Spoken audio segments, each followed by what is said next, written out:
Giving and receiving are simply two sides of the very same coin, and they work in tandem. This is universal law. We plant before we harvest. We sow before we reap. We give before we receive. And as long as we understand that and we're focused on the giving of value to everyone whose lives we touch, now we create that benevolent context where we're able to receive. And we need to be willing to do that.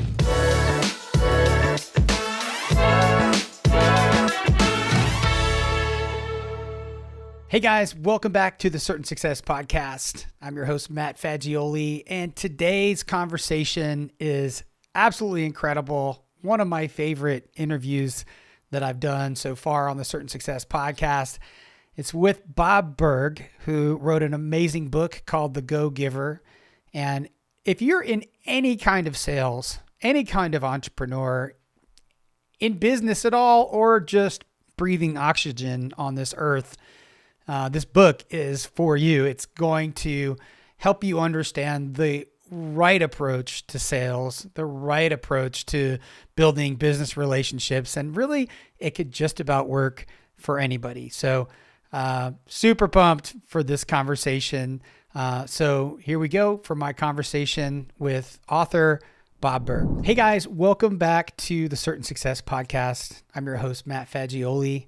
And today I have the honor of interviewing an author whose work I have fallen in love with, that I'm incredibly excited to have the opportunity to talk with.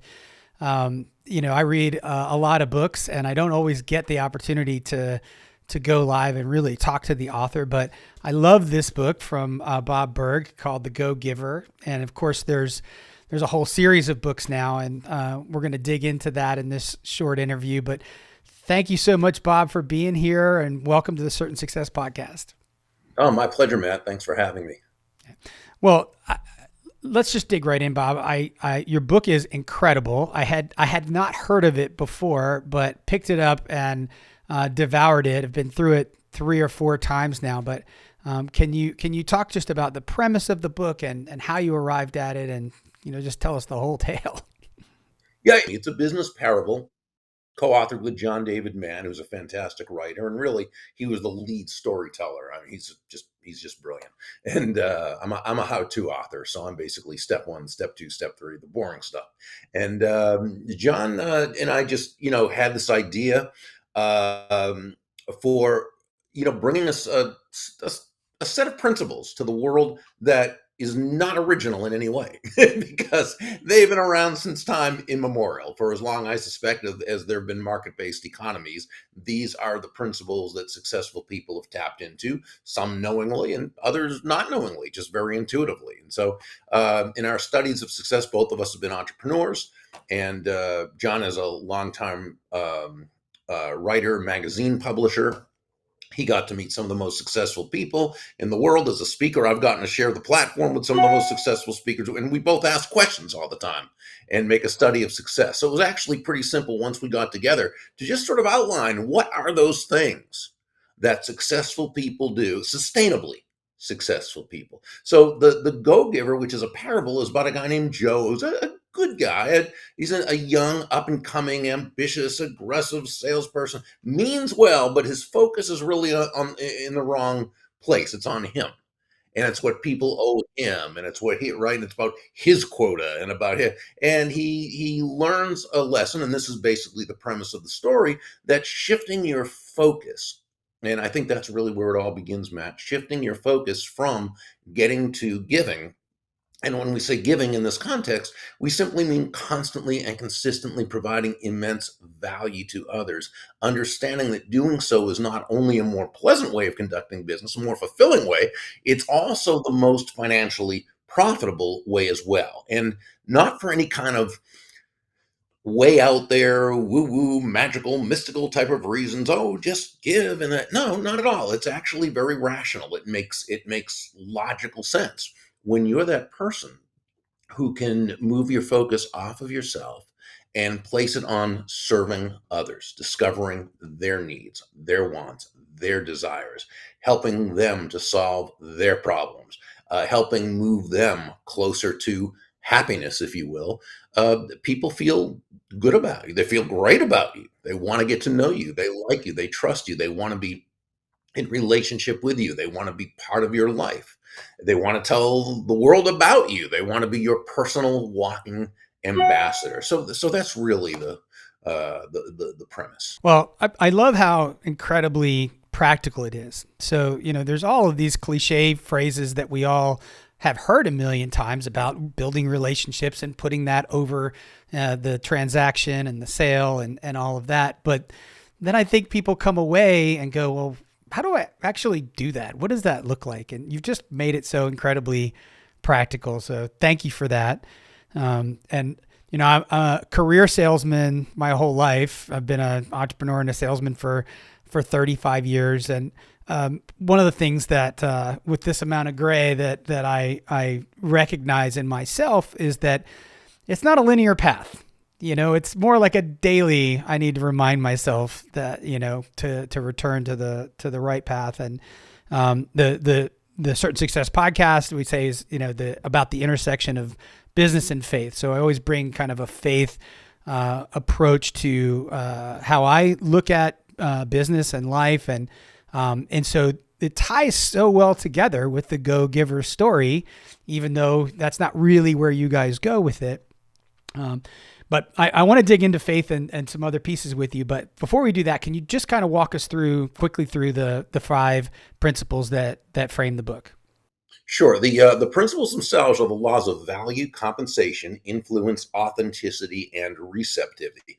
Law number 1 is all about the experience you provide for the buying experience, right? The customer experience. How do you make them feel at every point when from the time you first meet them through the follow up and follow through, the relationship building process, the selling process, the referral process? What kind of experience do you give them? How do you communicate that excellence, consistency, attention, empathy, and appreciation so that by the time they do business with you, Matt, they feel, they know they have gotten much more in value than what they paid in price, while of course you make a very healthy profit. And of course there's a big difference between price and value. Price is a dollar figure. It's a dollar amount.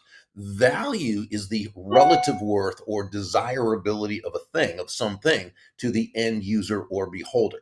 In other words, what is it about this thing, this product, service, concept, idea, what have you, that brings so much worth to another person that they will willingly exchange their money for it and be grateful, feel glad that they did. And I like to bring up the very easy simple example of an accountant you hire to do your taxes. She charges you $1,000. That's her fee or her price. But what value does she give you in exchange? Well, she saves you $5,000 in taxes, saves you countless hours of time, and provides you and your family with the security and the peace of mind of knowing it was done correctly. So she gave you well over $5,000 in value in exchange for $1,000 fee or price. You feel great about it, and she does as well, because it was worth it to her to exchange her time, her energy, her knowledge, her wisdom, and so forth for that $1,000. And in fact, in any free market-based exchange, and when I say free market, I simply mean no one's forced to do business with anyone else. In any free market-based exchange, there should always be 2 profits: the buyer profits and the seller profits, because each of them come away better off afterwards than they were before. But here's the key: this happened not because she was focused on the fee. She was focused on the exceptional value she was providing you. The fee was simply the reward. This is why John David Mann and I say that money is simply an echo of value. Mm. Thunder to value's lightning, meaning the value must be first. That must come first. That must be the focus. The money you receive is a natural result of the value you've provided. Law number 2 is the law of compensation. And this says that your income is determined by how many people you serve, as well as how well you serve them. So, where law number 1 says to give more in value than you take in payment, right? Law number two tells us the more people whose lives you touch with the exceptional value you provide, the more money with which you'll be rewarded. So law of value represents your potential income. Law of compensation represents your actual income because it's all about how many people's lives you impact. So important. Could say exceptional value plus significant reach equals very high compensation. Law number three, the law of influence, says your influence is determined by how abundantly you place other people's interests first. This sounds counterproductive when you first hear it, right? Maybe even Pollyanna-ish. But then you think about it, the greatest leaders, top influencers, most sustainably profitable salespeople, this is simply how they run their lives and conduct their businesses. They always have the other person in mind, right? Now, when we say, and I want to qualify this if I may, Matt, when we say place the other person's interests first, we don't mean you should be anyone's doormat or a martyr or self-sacrificial in any way. Absolutely not at all. It simply is Joe, the protege, learned in the story from several of the mentors. The golden rule of business, of sales, is that all things being equal, people will do business with and refer business to those people they know, like, and trust. And there's no faster, more powerful, or more effective way to elicit those feelings toward you and others than by genuinely moving from an I focus or me focus to an other focus. Looking to, as Sam, one of the mentors in the story, advised Joe, make your win all about the other person's win. Law number four, the law of authenticity, says the most valuable gift you have to offer is yourself. Well, Deborah, one of the mentors in the story, shared a very important lesson she learned, and that is all the skills in the world, the sales skills, technical skills, people skills, and you've been a salesperson your life like I have been. We know those are very important, but they're also all for naught if we don't come at it from our true, authentic core. Mhm. But when we do, right? When we show up as ourselves day after day, week after week, month after month, people feel good about us. They feel great about They feel comfortable with us, safe with us. Why? Because it's that consistency. People want to, it's human nature. People want to make sense of their world in a world that often doesn't make sense. Mm. They want to be able to understand their world. So when you come at it as you all the time, they feel very confident.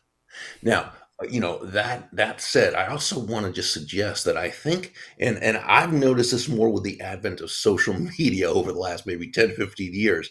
It seems as though the word authenticity has gotten sort of taken out of context, and now it's become, well, have no boundaries, say or do whatever you want because that's authentic. And as long as you're, I disagree with that. That's sort of like the person who says, well, I have anger issues and I yell at people a lot. And if I were to act any differently, that wouldn't be authentic of me. And that's hogwash. That's baloney, right? That is simply, right. What it simply means is this person has an authentic problem that authentically work on in order to become a better, more authentic, higher version of their authentic self. So we don't want people to take authenticity as an excuse for not growing. My definition of authentic is very simple, and that is acting congruently with your values. Mm. When you do that, you're authentic. And then law number five is the law of receptivity. This is kind of the one that brings it all together because we've got, value, compensation, influence, authenticity. All that is about what you're giving. Well, law of receptivity says the key to effective giving is to stay open to receiving. This is nothing more than understanding that, sure, you breathe out, you've also got to breathe in. It's not one or the other. It's both. You breathe out carbon dioxide, you breathe in oxygen. You breathe out, which is giving. You breathe in, which is receiving. Giving and receiving are not opposite concepts, though the world around us kind of gives us that message a whole lot, doesn't it? There's a very anti-prosperity kind of environment out there. And we need to not listen to that, right? Giving and receiving are simply two sides of the very same coin, and they work in tandem. The key, though, of course, is to focus on the giving of value. I mean, this is universal law. These are laws of economic nature, human nature, physical nature. We plant before we harvest. We sow before we reap. We give before we receive. And as long as we understand that and we're focused on the giving of value to everyone whose lives we touch, now we create that benevolent context where we're able to receive. We need to be willing to do that. Mm. Man, that's just so incredible, Bob. I spent a lot of time in my consulting and coaching business working with entrepreneurs. A lot of them are younger, and I do feel like there is something lost in the generations of understanding this kind of world. We're living in this social media go go go. Startup. Burn the ships, and nothing but results oriented society. And this is just such a refreshing conversation. There's two of the five that really got me.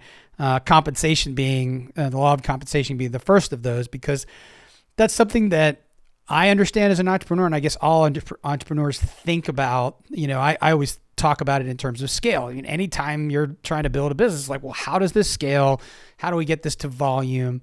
But in this context, again, you've given such incredible language to it. So can you talk for just a minute using the word scale? Like, how do you hear what I'm saying about that? Well, depending upon what you do, you do need to be able to scale your business, because it doesn't matter how much exceptional value you provide. If you provide it to one person or just a limited amount of people, it's going to be very difficult to make a very, very healthy living, at least on a consistent basis. So, how do you scale it? Well, it depends what you're doing. We're big believers in referral-based business, and that's one way to scale. What are the advantages of working with referral-based prospects? Well, there's a lot of them, but just four that come to mind. One, it's easier to set the appointment because you're going in on borrowed influence. Okay. Second, you can sell with a referred prospect. You can sell on high value rather than low price. Again, borrowed influence. You have that gravitas going in. When you try to sell on low price, you're a commodity. When you sell on high value, you're a resource, right? So you don't want to get trapped into that low price game. Pretty much everyone loses, including the customer who's not able to be serviced, properly, because they because the person who has the sale isn't able to spend their time with them because they're out having a hustle on such low margins. So you want to be able to sell on a high value rather than low price. Third benefit of a referred prospect: it's simply easier to complete the sale. Why? Through borrowed trust, or what we call vicarious experience. In other words, no, this person has never done business with you personally, but someone who they know, like, and trust has said, this is the person who'll take, this is the only one you need to see. They have your best interest at heart. The company's fantastic. The product's guaranteed. He is going to make sure, she is going to absolutely see to it that you are happy, right? So, and then I think the fourth benefit of a referral-based prospect is they're already of the mindset that that's how you do business, because that's how they met you. So in their world, you meet your prospective customers through referral. You sell on high value rather than low price. You complete the engagement, and you are then referred. And so long as you handle that part appropriately, you're going to be able to really build a nice referral-based business. Hmm.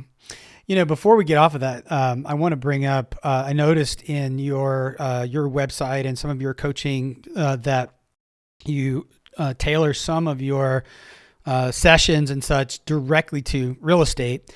And I've done a lot of things in my career, but I've touched in the real estate industry a lot over the last 20 years. Can you talk a little bit about that space specifically, as related to referrals? But I'm also curious just what your connection is. Well, the connection is that I've just spoken for a lot of real estate companies, firms, and so forth, and so because of that, I have an idea of what they want and what they're looking for. However, when Kathy, my brilliant business partner, Kathy Tajan, and I, we have these events called Beyond the Mastermind, where we limit it to 8 people.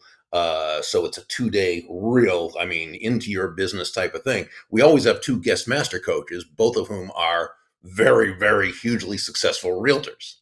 So we don't believe in teaching something we don't know. So it's a really more of a facilitation, and of course, my part is the referral and relationship building aspect. Doesn't matter what the business is, but when it comes to the actual real estate, that's where we have our master coaches that just do a superb job. Gotcha. That's incredible. Well, I've got a lot of friends in the real estate space, some of whom are going to see this podcast, and I will strongly encourage them to jump in that mastermind. That sounds incredible. Well, I want to take you back to receptivity because I think that this is the piece that I think everybody is missing. That and well, you and I talked offline a little bit about, my Christian worldview and how I bring to that. And I guess I talk about it all the time, but a big piece of that to me in business and not in business is being open to receiving from God.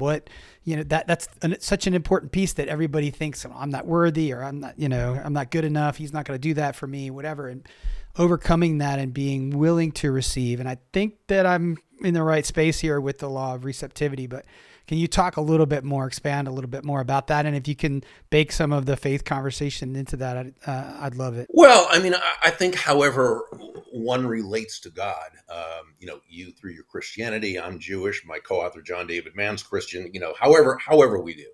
I think when we see God as a benevolent force, a benevolent being who has our best interest at heart, he's our father. So, we're his children. To me, it only makes logical sense that, especially in the world of abundance that he's created, that he would want us to thrive. Now, the way the world works, which, I love this about it, is the best way for one to thrive is to help others thrive. Zig Ziglar, who was just one of the greatest of all time, right? What was his most famous saying? You can have everything in life you want if you will just help enough other people get what they want. I think that's just a principle that is proven again and again. It works. Mm-hmm. Well, there's that generational thing too. I can't tell you how many times recently I've mentioned Zig's name or quote or both to an entrepreneur under the age of 40, and they're like, "Who?" Oh, what a shame too, because he was wonderful. Yeah. Well, it's it's an important timeless principle, but the names are gone, and your book, I think, brings a lot of that back to life. So I'd like to talk about entrepreneurship. You talked in the notes that I read getting ready for this conversation about entrepreneurship and how you can be an entrepreneur in any role that you're in. And I want you to talk about that because I think that's a really important concept for people to understand. Yeah, Matt, I love that you bring that up because people do ask, well, okay, read The Go-Giver. It's really about entrepreneurship and salespeople, and I think in many ways it is. But principles, like any principles, they work across the board. And whether we're talking about success in terms of financial, physical, spiritual, mental, emotional, social, relational, it works across the board. When we're talking about success, whether it's entrepreneurship and sales or working within another company, it's the principles that work, right? Strategies, techniques, tactics, they vary, depending upon. So someone is not an entrepreneur. Well, so they're working within another company, they're an intrapreneur.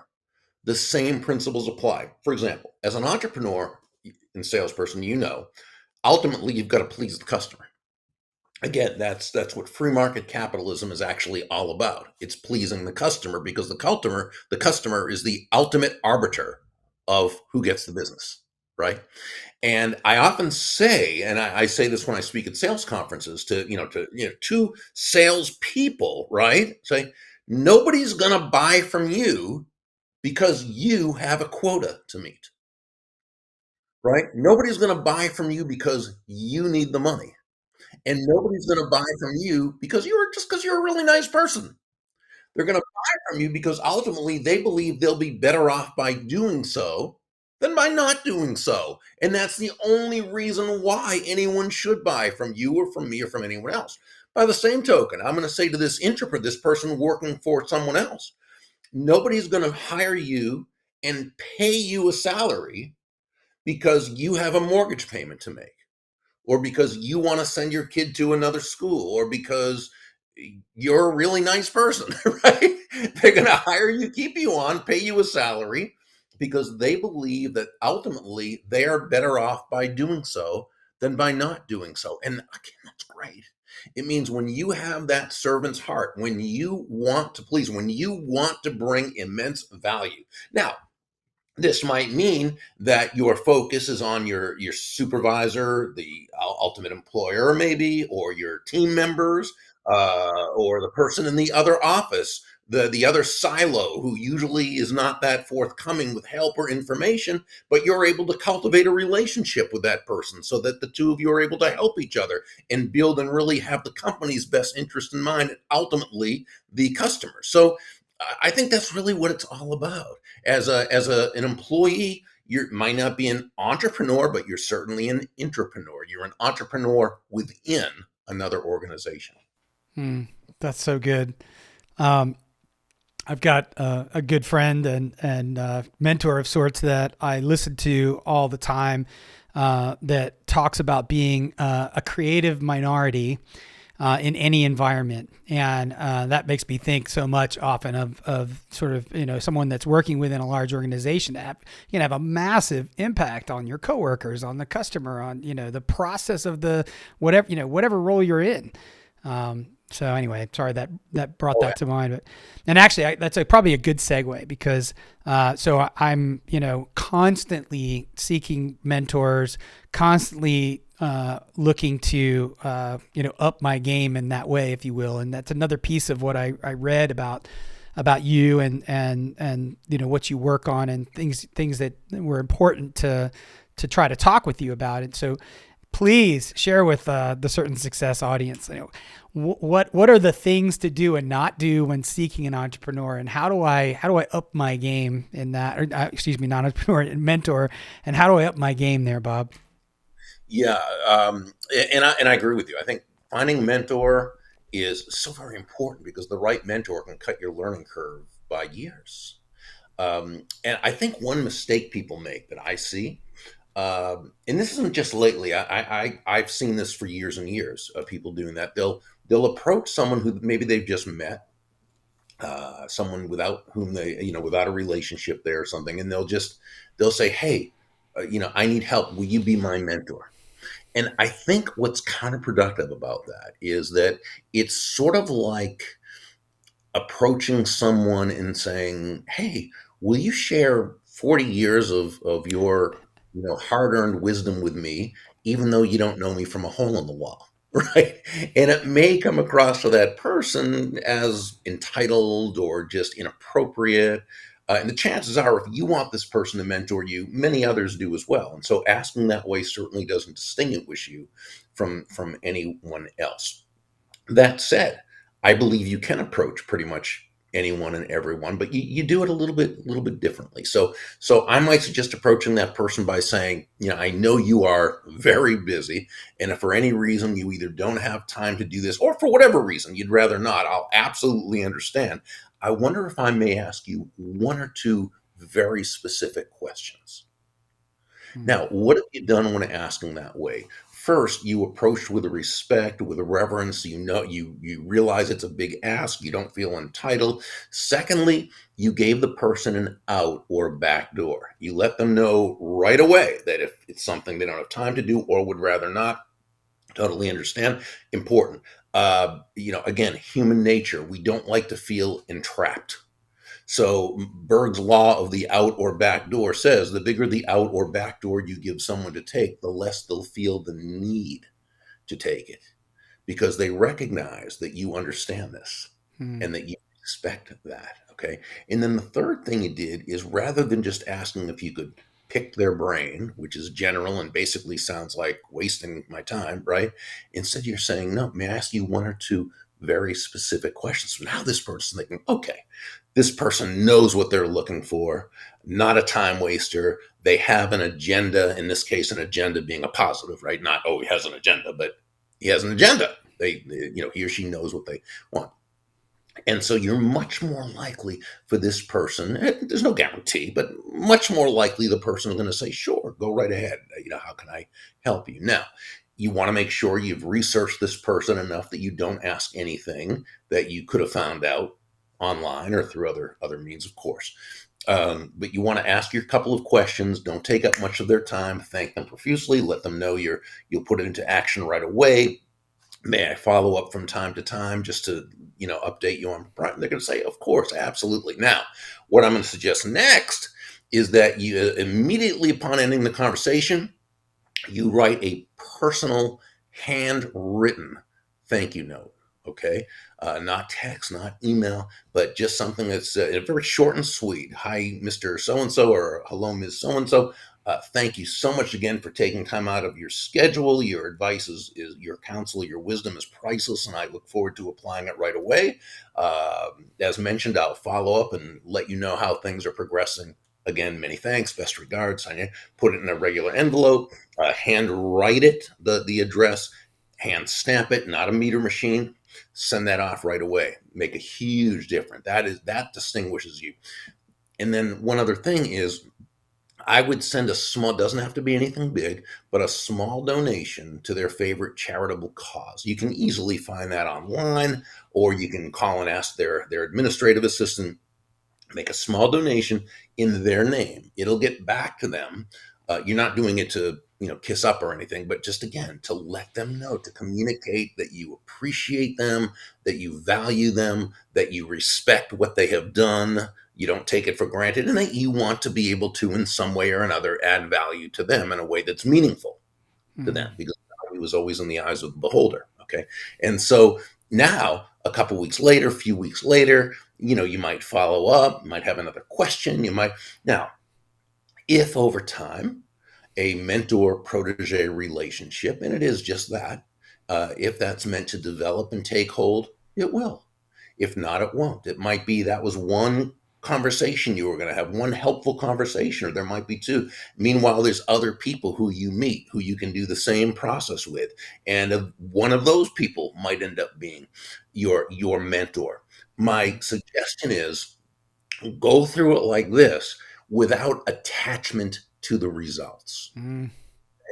And if it's supposed to happen, in Hebrew we say Im Yirtzeh Hashem. If it's in God's will, right, for it to happen, it's going to happen, right? And I think when we approach it that way, we have a good opportunity to build. And of course, we'll mentor people when we're in that position to be Mm. able to help others.